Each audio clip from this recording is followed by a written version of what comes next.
係要呢個講，要玩呢個講。你話香港作畫師自己整動畫，仲開埋手機遊戲公司。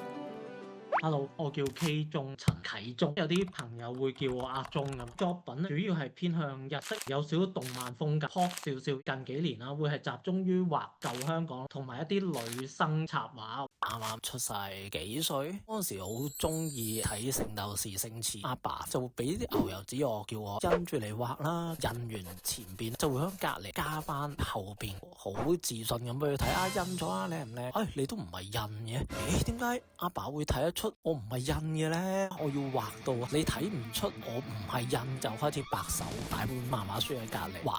嗰陣時好中意嘅日本插畫家，好多時都會做埋遊戲人物設定，好嚮往成為佢哋。轉咗去另一間手機遊戲公司，但係嗰間公司咧，人物設定嘅工作就少咗好多。機緣巧合之下就有一個舊同事，佢就話：不如你揾一個 partner 開公司，自己做自己嘅遊戲，咁咪可以自己設計翻自己人物咯。又諗咗一陣，就鼓起勇氣試下咁。工作時間係自由啲啊，就開始有啲 slasher 嘅工作模式。我有啲朋友都善意地去講：你真係搞唔掂喎，你都有啲年紀啦，都要諗下啲現實問題。以前我會做好啲作品，話俾人哋聽，我啲作品係賺到錢嘅，認同我嘅。但係人大咗啦，覺得唔需要證明啲咩，同人哋爭論。聽到呢啲，我會選擇理解每個人人生都有自己想追求、自己覺得啱嘅嘢。但係我如果已經清楚我自己人生追求嘅嘢唔係 tick 嘅，而係 keep 嘅，我係想人生上面做到啲嘢可以留得低，感染到人，咁我覺得唔需要太擔心，因為我真心 enjoy 創作過程同結果。世界